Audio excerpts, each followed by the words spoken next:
Welcome, ladies and gentlemen, back to another True Unscripted Puro video, and today we have another episode of Reviving the Federation, as today we have our first episode of WWE Friday Night Smackdown being held in the Enterprise Center at St. Louis, Missouri.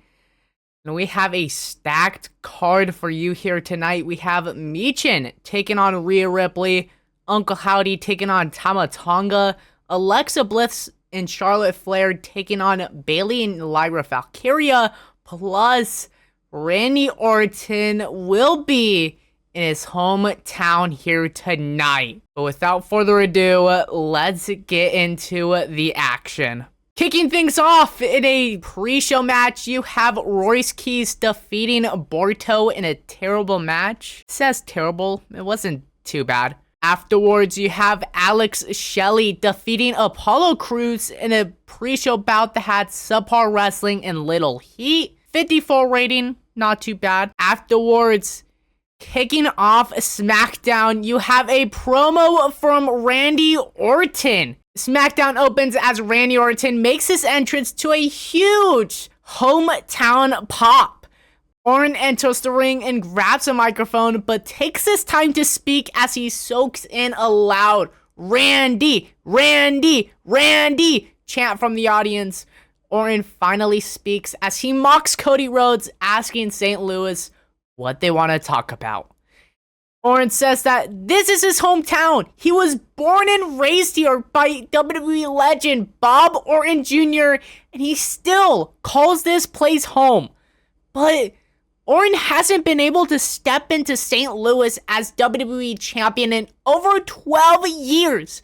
Yes, he's had a few world title reigns since then, but one of them was a 1-month reign, and the other one, well, it happened during the Thunderdome era. Orton says that it's been eating him alive that he hasn't been able to bring a world title to St. Louis in so long. But believe him when he says he will bring the number 15 home to St. Louis. Afterwards, Orton says that he's not doing this for the fans, but he's doing it for himself and his family seated in the front row. The camera then briefly cuts to Orton's family, who are cheering Orton on, before Orton says that at WrestleMania 42, he's going all in on himself and will make sure that he walks out of Vegas with the WWE Championship and makes Cody leave empty-handed. Orton says that in his defense, Cody gave him his blessing to do this, and this is nothing personal between him and Cody. He respects Cody and admires what he's done over the past 2 years. But Cody wants Orton to bring the best version of himself at WrestleMania, so Orton will make sure Cody gets exactly that.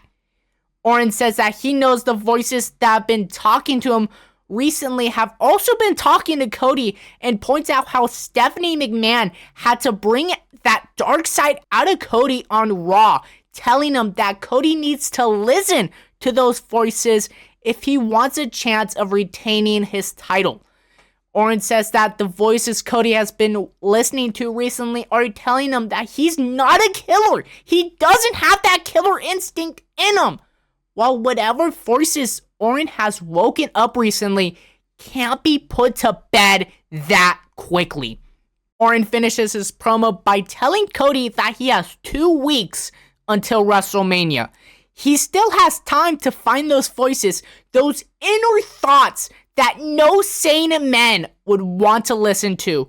But just like what Stephanie said a few days ago, if Cody doesn't find that edge, if he can't find those voices, then Orton will have no choice but to dethrone the king of WWE. Whew! Randy Orton doesn't have the microphone skills to be talking for that length of time and was starting to show signs of struggling, as the road agent Drake Maverick could have done a better job at putting this angle together, and the segment deserved better colored commentary. Okay. Afterwards, in your opening match, Rhea Ripley defeats Michin in a decent match, pinning Michin following a Riptide. Ripley doing a 71, Michin doing a 40. Segment rating of a 66. Let's see how they did. They always get penalized for unable to do spinal impact moves and high-risk moves. Okay. Commentary quality was penalized for very low experience. Inconsistency, trying to go all out. Okay. Not bad. Afterwards, Rhea Ripley tries to celebrate her win before the baddies attack Rhea Ripley. B-Fab and Jade Cargill immediately attack her from behind. The two women stomp Rhea down, with Michin joining in once she gets to her feet. B-Fab and Michin hold Rhea as Jade Cargill slaps her before grabbing her arms. Io Sky then runs down to the ring before Jade Cargill can do anything else, chasing the baddies away as she checks on Rhea Ripley. Segment rating of a 50, not too bad. No penalties, that is good. Afterwards, we go backstage where Matt Cardona is seen getting his arm checked out by WWE's medical staff, saying that he swears he is fine and he is good to compete. Cardona is interrupted when Aleister Black and Selena enter the frame and says that Cardona should have listened to them when they told him Orton never changed and just went back to being, well, Randy Orton. It's almost as if the universe was right once again, and the only person who hasn't accepted that is the grown-ass man standing in front of them who thinks it's cool to still play with toys and hasn't been relevant since he went woo woo woo like a dumbass. Cardona says that he's not in the mood to go back and forth with them. If they want to try and get into his head, then why don't he just shut them up later tonight on SmackDown? Black chuckles and tells Cardona that Cardona doesn't know what he's getting himself into. But sure, he'll fight Matt Cardona here tonight. Black and Selena then walk away as Cardona shakes his head. Segment rating of a 55, love to see it. Then afterwards, we go back to the ring for our next match where Uncle Howdy defeats Tama Tonga in a decent match, defeating Tonga with a spear? Okay. Both men doing mid-40s. Would have liked them to do a little better, but they didn't kill the crowd, so not too mad. After the match, Tama Tonga is seen being comforted by Solo Sikoa while holding the White Six Lantern, but Tonga yells at Solo, telling him that he thought he was clear when he said he didn't want any help in this match. Solo tries to tell Tonga that he was only trying to fend off the White Six, but Tonga then snatches the lantern from Solo's hands and puts it on the ring apron for Uncle Howdy to grab. Solo then tries to grab the lantern again, but Tonga holds him back as he forces Solo to watch Howdy quickly grab the lantern from the apron and escape. Solo then yells at Tonga some more, asking who he thinks he is and what is wrong with him, before Tonga just simply exits the ring and walks away, leaving Solo all alone in the ring by himself. Segment rating was of a 62, not too bad. Uncle Howdy has a poor gimmick. Okay. Afterwards, we go backstage where Damien Priest and R-Truth are seen talking to each other backstage. Priest says that it's great to be WWE Tag Team Champions with Truth, but the two of them still don't have a WrestleMania match. But luckily, Aldis has a WrestleMania match planned for them. Truth looks confused and says that they actually do have a match, as they're in a fatal four-way with the Fella Twins, Alexis King, and Shannon Lorenzo, and Braun and Logan Paul. Although Truth isn't too sure which Braun is in the match. Priest looks very fucking confused, before saying that no such match was booked.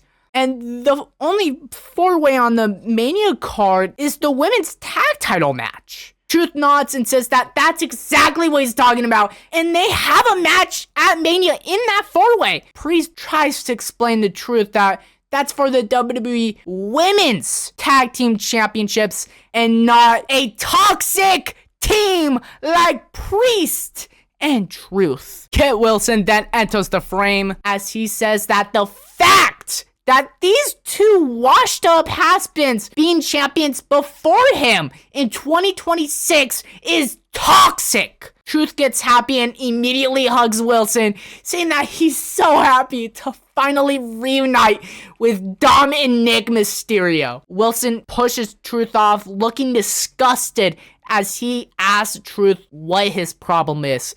Wilson says that he's thankful he and his awesome tag partner have gotten a WWE tag title match here tonight against Priest and Truth because these two men are toxic to the tag team division, and he and The Miz will happily take those titles off their shoulders here tonight. 59 rating as road agent Drake Maverick could have done better. Oh well. Let's see. Okay. Afterwards, we stay in the back as Jacob Fatu is seen cutting a promo backstage. He says that his life has been a non-stop roller coaster, going from the streets to county jail, from the independent wrestling scene to the WWE. When you come from the gutter like Fatu has, you're forced to be a product of the environment. And for Fatu, it's not about who's right and who's wrong. It comes down to solely survival. Every decision Fatu has made, every day Fatu was locked up. It brought him right here to this very moment. Because in a Texas death match, both men are out for blood. And McIntyre doesn't know how far Jacob Fatu will go to get a taste of blood, whether it be Drew's blood or his own. Quick side note here. I had to change it from an unsanctioned match to a Texas death match because I've pre-booked every Mania match. Even the ones that I'm changing, I've pre-booked all of the matches. The final Mania card, unless if a major injury happens, has been pre-booked.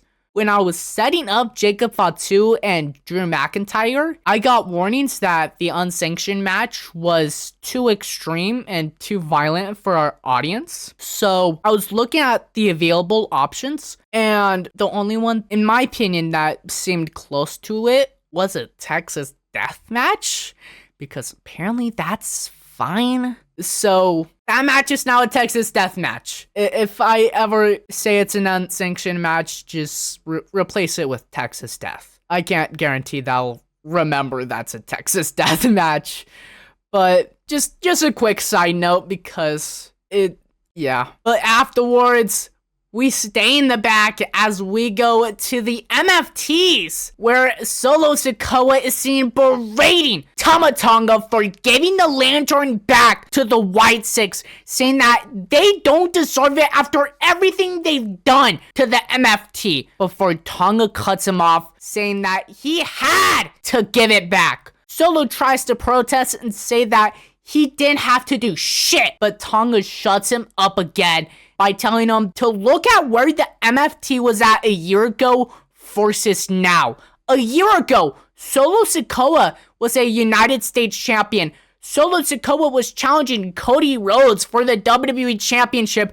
Gorillas of Destiny, the Sons of Tonga were the WWE Tag Team Champions. But now, Solo gives a damn about a stupid lantern?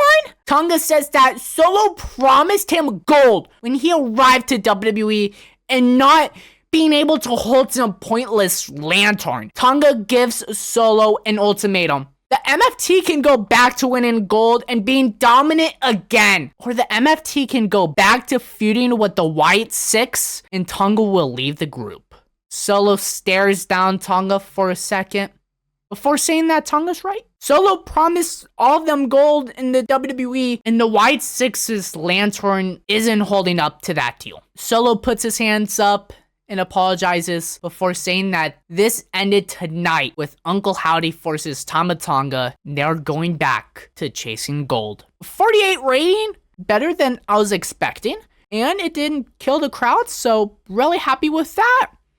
Afterwards, we go back to the ring for our next match where Aleister Black defeats Matt Cardona in a bout that had a decent reaction from the crowd, but terrible wrestling. Cardona did a 42, Aleister Black did a 50, 54 overall rating, not too bad. Afterwards, we stay in the ring as Trick Williams comes down to the ring with a huge cheer from the crowd as the crowd immediately chants for Trick. Whoop that Trick, whoop that Trick, whoop that Trick. Trick plays up the crowd as he grabs the microphone, allowing the fans to chant for him a while. When the crowd starts dying down, Trick picks up the microphone and says that it's an honor to finally get his first ever WrestleMania match, especially for a championship. Trick would prefer to walk into Mania with the title, but walking in as the challenger is fine as well, because Trick can easily win the title at Mania and prove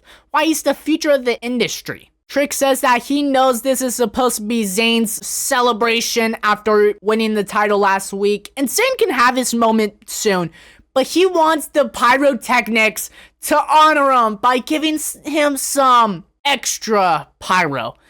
Trick then poses in the ring as a ton of pyro goes off before Zayn's music hits. Zayn walks out to the ring holding the US Championship over his shoulder, and Zayn chuckles to the crowd as they boo him. He says that he knows why Trick actually used the pyro, as it was his celebratory pyro for tonight. Trick immediately nods and says that he needed a pre-celebration, as everyone knows he will leave WrestleMania as the US champion. Zayn says that that's cool and all, but Trick will get that celebration once he's won the title, not before he wins the title. Zayn deserves the pyro as he won the title last week, before he's cut off by Trick, who says that Zayn only won because of him. Zayn says that Trick is right, as much as he hates to admit it, but that still makes him a champion nonetheless. Zayn is then interrupted by Carmelo Hayes' music as Hayes struts down to the ring and says that Trick is right as well. Zayn won the title only because of Trick, and had it not been for Trick, Hayes would still have been US champion. Zayn slowly nods and says that Hayes might still be champion if it wasn't for Trick. But that's not what happened now, did it? Melo then immediately pushes Zayn, and Trick immediately gets in between the two of them to separate them. Trick tries to calm the two of them down, but Melo says that if Zayn is the fighting champion he claims to be, then he will put the title on the line in our main event against him. Trick grabs the mic and says that Zayn has a scheduled match with him at Mania, but Zayn immediately cuts Trick off and he agrees to the match, not giving a damn about the Mania match. Zayn immediately leaves the ring as both Melo and Trick look at Zayn and then at each other.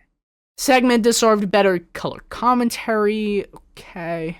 Crowd was white hot for this. Love to see it. Afterwards, we go backstage where after the commercial break, we cut to Drew McIntyre, who says that he had his moment right in front of him, and it was perfect. Shakespeare himself couldn't have written it any better. McIntyre said that he had bought his entire family front row tickets to WrestleMania so they could watch him defeat Randy Orton and walk out of Mania as WWE champion. But instead, the moment was stolen from him. Just like how the moment was stolen from him 6 years ago. But this time, it's all because of Jacob Fatu. It's not because of a global pandemic. It's because of Fatu. Drew McIntyre says that he's heard what Fatu said earlier about him, and it all sounded like excuses and lies. And in McIntyre's eyes, Fatu is nothing more than a dirty criminal. McIntyre has seen people change throughout his life, but he knows Fatu will not change. Fatu will never change, and he will never be nothing more than a pathetic piece of shit. McIntyre ends the promo by saying Fatu is a Nepo baby who is only here because he's related to Roman Reigns, The Rock, and the Usos. And Fatu might now take the cake as the worst Nepo baby alive. Yes, even worse than Cody Rhodes. Segment rating of a 75. Love to see it. Segment rating was limited for being short. Never knew that was a penalty, but glad to know. Afterwards, we go back to the ring for our next match where Alexa Bliss and Charlotte Flair defeated Bayley and Lyra Valkyria, and about that had a decent reaction from the crowd, but subpar wrestling when Alexa Bliss pinned Bayley following a Twisted Bliss. Performance of the match going to Bayley with a 59. Worst performance was Lyra with a 45. But afterwards, the Irresistible Forces immediately attacks both teams.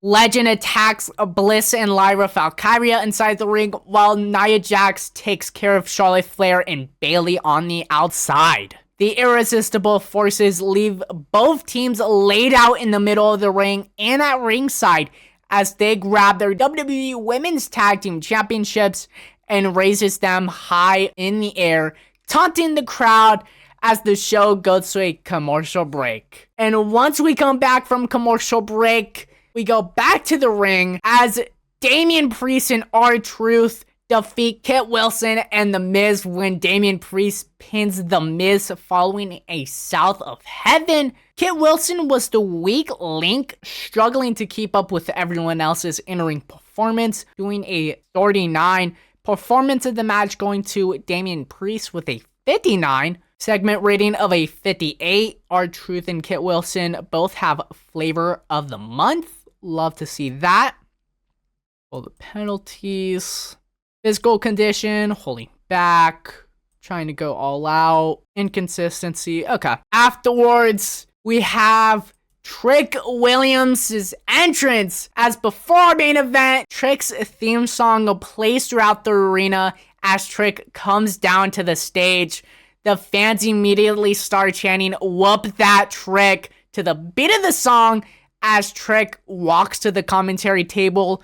Trick grabs the headset and puts it on before sitting down next to Wade Barrett and Joe Tessitore, as he will be providing guest commentary for our main event here tonight. And in your main event for the WWE United States Championship, Sami Zayn defeats Carmelo Hayes in a decent match, making defense number 1 of the WWE United States Championship. Zayn seemed off his game, doing a 63. Actually not bad. But afterwards, Zayn celebrates his successful title defense and raises his US title up in victory before turning to Carmelo Hayes, who is slowly getting up in the corner.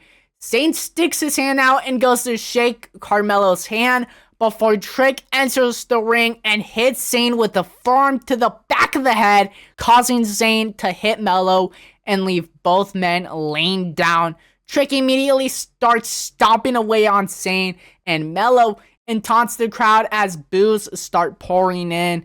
Trick sees Zayn slowly getting up to his feet as he stomps on Melo, and he hits Zayn with a trick shot to the face, sending Zayn down before grabbing his US title and raising it up in victory as the show fades to black.